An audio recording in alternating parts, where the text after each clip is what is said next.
If I would ask you right now, what kind of parent do you want to be? What's the first thing that pops in your head? See, there's a version of you that you imagined as a parent, and then there's reality. And in this episode, I'm going to help you fill that gap so you can actually show up as the parent that you've always wanted to be. And this is what we're going to cover today. For those who don't know me, my name is Danielle C Baker. I am the founder and CVO of Being Connected. I'm also a registered early childhood educator with over 20 years experience in the field. I do help parents and teachers navigate the realities of what parenting is today, but don't get it twisted. When you work with me, we're going to put the children's needs first. So we're going to have to put the ego and pride aside, and let's get to it.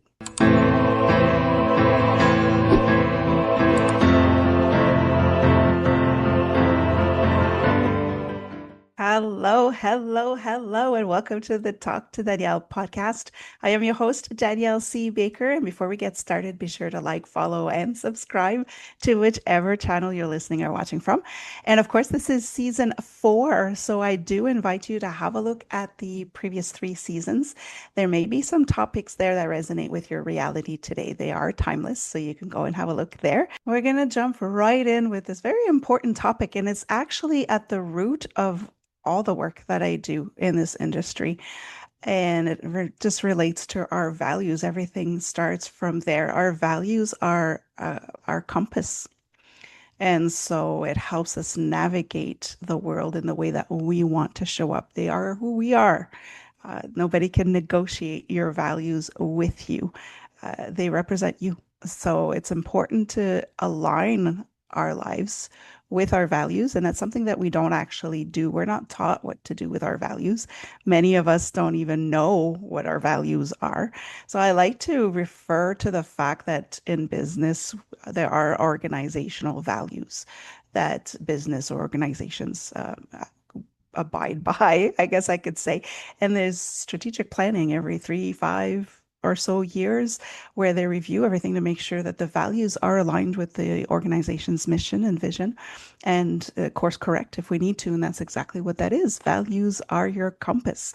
And so it's important as an individual, but also as a parent to be solid on our values so that they can show up in our parenting. So I am going to ask you, was there ever a moment where you've reacted and then you were kind of disappointed with the way that you show up? Maybe you kind of lost your cool, you raised your voice, or you just completely shut down, or even worse, you repeated the same generic phrase that your parents used to use on you. So these are usually signs of the fact that when we get through moments of stress, which is very normal in parenting, our instincts kick in, our values take a back seat, and our instincts kick in. So we do forget to take that breath and say, okay, is this aligned with my values right now? Or maybe something triggered you because your values were being disrespected. And so that kind of created a whole meltdown. So this is what we're going to cover today. How are your values showing up as a parent? Are they actually showing up? We have to realize that parenting isn't about perfection. It's about alignment. If we want to show up better for our children, if we want to uh, cut out generational patterns, if we want to break the cycles, we need to be sure that we are solid, that our wounded selves are not showing up in our parenting so that our children are a bit more free to it. And I'm going to help you through that. It is actually part, like I said, it's the root of my work in my book, Bringing Up the World. This is actually the first chapter. And when I work with families or school districts or organizations, I always start with values. We need to be sure that we understand what our values are, what they mean to us, and how they are actually showing up in our lives so that we can make better decisions and we can handle situations in a better way. So this is very important to start when it comes to parenting, but whatever I cover today, it's going to transfer over to any of your relationships, not just with your children, but with your partners, with your family, with work coworkers. with members of your community. So it does transfer everything over. So I'm going to walk you through step by step how you can go from where you are showing up as a parent, how reactive you are to where you actually want to be, or where you wished you would have been before you became a parent. That's a whole other reality. So I ask at the beginning of this episode, what kind of parent do you want to be? So think about this. What is the first thing that comes to mind? You could be, I'm a present parent. I am patient. I am safe. I'm a safe parent. There's so many different things that you could be. And once you have a better picture of how you want it to be, you want to be fun, you want to be understanding, all of that. But I am going to ask you, did you ever write them down? I've had the privilege, I am going to say privilege, of working with parents who have actually mapped out a parenting plan for them, how they wanted to show up, how their values are, how they can course correct when they go adrift a little. And that was absolutely beautiful because we don't get to see that a lot. We're just kind of thrown into our parent role, just like every other generation, but to actually have a plan makes a difference. And this is why it's so important to write it down. You can keep it for yourself. You don't need to preach it to everybody around you, but writing it down is so important. Like I mentioned, businesses and organizations actually write their mission statements, their vision, they write their organization values and what that means, the definition for it.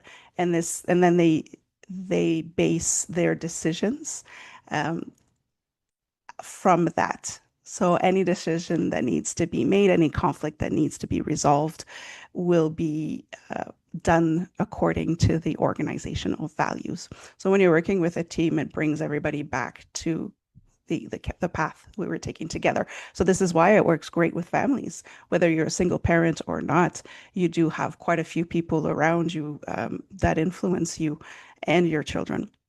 So it's important to write it down so you can always go back to them in those moments in your life where you're just too overwhelmed, overstimulated, and going through some rough patches. Having them written down is very important. Now, I take it a step further. It's one thing to write down what your parental values are or your family values are, but write down the definition. Everything means something different to them. So you may be with a partner that share your values, but it may mean something different to them. And this is why sometimes we still have conflicts, even if we are with somebody who share our values. It can mean something very different. So it is important to write them down. Whatever came up in your head when I asked you that question, write them down. Another thing that being clear on our values does is once you're clear on them, it will help you to cut out the noise around you. There is so much pressure for parents to have this picture perfect family. We do have a lot of external influences that give us utopian version of what a perfect parent is, even though that doesn't exist. Social media has a huge influence on how we show up for our children. And most of the time, it actually prevents us to actually show up for our children because we're so consumed by how we're supposed to be that we kind of forget the important part, and that's our children. So yes, values are a compass. That's what I've been saying since the beginning of this episode, but I take it a step further to say it's your rudder. It's one thing to have a compass to tell you where to go, but you need a rudder to get you there when you kind of get eh, thrown for a detour. So it is important to know what your values are and to use them. It's going to help you a lot when you're following trends to take a step back and say, wait a minute, does that even work for me? Is this how I want to show up? What does that look like for my family and our reality? Because especially for social media, people will always post their highlight reels. They're not going to post their failures. So we are comparing our everyday struggles to somebody's picture perfect moment that they created behind the scenes. And so we're not seeing what's happening in the other rooms when they are recording their content. So just be sure that for your values, you're going to know how you show up when your child is ill. You're going to know when to show up when there's some pressures from the schools, from the grandparents, from the community, from the coaches, uh, everybody that has, they think they have a say in how you raise your children. It's important for you to know how you're going to show up for that. Once you're solid in your values, you're going to be able to make those decisions and cut out that background noise to the point where you're just going to be like, it's not even going to affect you anymore. It's very, very powerful. Before I go into filling the gap between the parent you wanted to be and the parent you actually are, it is important to understand why we misalign in the first place. Why is there a gap in the first place? And this will come back down to the fact that there is not one parent out there that intentionally wants to be misaligned with their values. That's just not a thing. I always say I've never, in every situation that I've worked with, in every family portrait that I've worked with, I've never met a parent who wakes up in the morning and says, how can I make my child's life miserable today? Or how can I traumatize my child? That's just not our intention at all. It may be what happens at times, but it's never our intention to be completely misaligned with our family values. And that's important to realize so that we're not so hard on ourselves.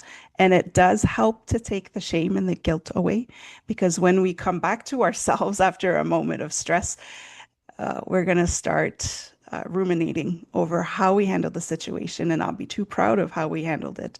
And then guilt and shame kicks in, and that just adds to more stress and more reactive behaviors on our part. So, like I said, it's never intentional when we get to misaligned with our values. It does happen because we are overwhelmed, we are stressed, we have decision fatigue, we have mental overload, right? We all know that. And most importantly, we are also fighting against generational patterns that are subconscious to us. So we're not even aware that we are just keeping up with the traditions, unfortunately. So there is a lot there that we're fighting against when we were trying to show up as the parent that we really want to be, or when we're trying to break generational cycles. Very important to understand that. So we need to give ourselves grace. We do need to not judge ourselves so harshly because there's a lot going on. And when we are in that survival mode, our instincts kick in and our values just step aside. So that's why we get misaligned. And this brings me right back to the theme I've kind of been following this season on self-awareness. Self-awareness is so important in this because that's what's going to help us move away from this misalignment. The more we practice focusing on our values, the more it will become an instinct and they will start showing up. They're not going to step aside. They're going to become our how we react. But we do need to practice because again, we were never taught that. We were never told, we know about values, but we were never really told how to find them. What are our real values? Not the inherited values that we got from family and our community, but our true values, what makes us who we are. And so it's important the more you practice, the more you review, if you have them written down. And whenever you start feeling a little off, you go back to them and reread it. It's going to become an instinct for you to live by your values. And so they will come at the front when there is time, when you're facing times where you need to react or respond. There's a difference there. The other thing about awareness too is it helps us see the gap between who we want to be and who we truly are. So that self-awareness is so important. And that's what we need to work on first before we can start working on how we show up and how we respond or how we react when our children trigger us. By narrowing that gap, this is where we're going to remove the shame and the guilt that comes with every time we show up differently from what we actually want to do. So I can give you an example because I could tell you, oh, you just need to fill the gap, but what does that look like? So I'm going to give you some concrete example. If we're going with curiosity, this is one of my values. I am a scientist at heart. That was my first love. So curiosity is something, and again, the definition is different, right? For some people, curiosity kills the cat. It's something that gets you in trouble. But for me, curiosity is more of uh, what if, it's to step away from the routine, the same patterns. What if we did something different? What would that look like if we did this?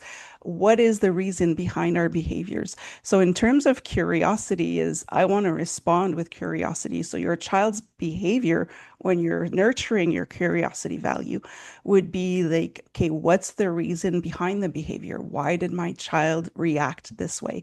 Why does my child behave this way? It takes a lot of the pressure off and the blaming of the child's behavior.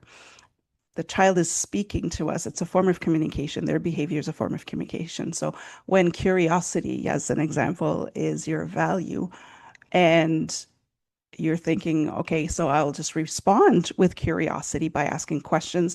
But the reality is, you're going to immediately correct. If your child does something wrong, you are going to step into your authoritative parent mode and start correcting the behavior without actually asking why, what caused this behavior in the first place. So that is one of the examples I like to use. If your value is, I want connection with my child, the reality can often be that you're expecting compliance. Then you're going to need to see how can I fill that gap to be able to come back to connection instead of demanding to just do it because I said so. So again, I just want to make a really good, important point here that this gap of how we want to show up and the reality of how we show up is not a failure. It's actually an invitation for us to course correct. When I was saying it's the compass or the rudder, is to notice that you've gone off course. You're reacting in a way that you didn't want to, and to course correct that to bring you back on track. It really is something that we need to be aware of when we are in a parenting mode. Now, in my book, I also cover in one of the chapters these mini wins. We do get hard on ourselves. We're very harsh when we do go off track. So those mini wins are very important. Those moments where you were able to take maybe even a half a second before you reacted or before you showed up the way you didn't want to. Those many little moments are what's important. They're going to make you realize that you are showing up as a good parent most of the time and that you are able to change some of those behaviors that are very hard to move away from. So now that I've given you the main points of, what happens and why we're misaligned as parents, we're going to go into closing that gap. I always like to leave you with something that you could start right away. Now, I do have to say, and those who know me very well know that I do not like anagrams. I do not like them. I find them cheesy, but unfortunately, I'm using one in this one, and it's only because it really works. And I accidentally stumbled on that, and I had to just take a few breaths and say, all right, I'm going to use it because it actually works. I've seen it in action. It really works. So to close that gap, we're going to use the anagram align. And I'm going to break it down for you. We're going to start with A, which is to acknowledge with the simple question of what happened.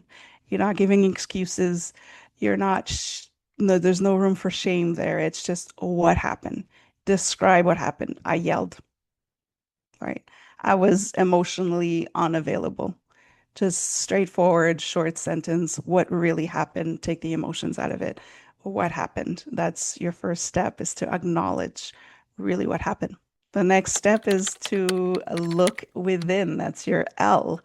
Look within. What happened inside me? What is it that triggered me? How did that come up in my body just before I reacted? Did I feel heat? Did I get clenched, tense up? Did I completely disconnect? Figure out what is it that happened that so try not to use excuses, but were you tired? Did you just need a sandwich, maybe? Try to figure out what happened, what triggered you, what made you tip over. The I in the line is to identify the value. Which value did I want to live here that I didn't get to? But I like to take it a step further as well. In some situation is which value was disrespected or did I feel was disrespected, which triggered me? Because this is usually what happens when we are reactive, is because something went against our values. And that can happen with our children, not because they're disrespecting our values, but because they're putting a mirror in front of us to show us exactly where our values are not aligned in our lives. This is why they trigger the out of us, right? So it's not them disrespecting our values, it's them showing us where we are disrespecting our own values. So identify the values that was at play there. What is it? Like I said earlier, if it was a connection issue, you want to be there and connect with your child. You want to be present there for your child, but you were distracted. You didn't pay attention. You didn't give them a second to explain, or you were on your phone the entire time. This is the value that was disrespected. That's the value that's at play here is you were not present. So you can start with that. It's important to identify which value, because again, that's your rudder. You need to know where to course correct. The G is for grow. So what is the one tiny little thing that I can do differently for the next time this happens? This is very important. Again, I mentioned earlier the mini wins. You don't want to go with a huge plan with five different things. You don't want to go with 10, but just one. What is that one small little thing that I can do differently so that it'll change how I show up when reality kicks in? The N is for nurturing repair. So the first thing you need to do is repair with yourself. You cannot repair a relationship if you haven't made peace with yourself first. So you need to repair with yourself. Don't be so hard on yourself. Do the work that you need to do to make sure that you can trust yourself when when you're giving it a little stress. And then you can repair with your child or with the relationship that was at play there. So that is one of the most important steps as well, because this is where trust will grow. Repairing the relationship is the step that most people will skip. And so, yes, awareness is important. You need to understand where the gap is, but you also need to do something about it. So, you identify the value, you've identified what happened, you've identified what happened inside of you. But if you just leave it there, you're not actually fixing anything. You're not changing anything. And this is some of the challenges that we have right now is we are uh, getting better at self-awareness. But if you don't do anything about it and just expecting people to say, hey, this is what happens to me. This is how I am. But I'm not going to do anything to change that. I just expect you to work around it, tiptoe around that. And that's not self-awareness. That's not going to help anybody. So that would be an entirely different episode. But the repair part is so important. You can't skip that. Once you understood everything that happened and what triggered you, you need to go back, course correct, and say, hey, this wasn't cool. I'm so sorry. And I am aware that I didn't handle this properly, but this is what I'm going to do now to change that so it doesn't happen again. Now you have to understand with your children too, your words really don't mean anything. They're going to watch what you do. So you can say, I'm going to change this. I'm not going to do that again.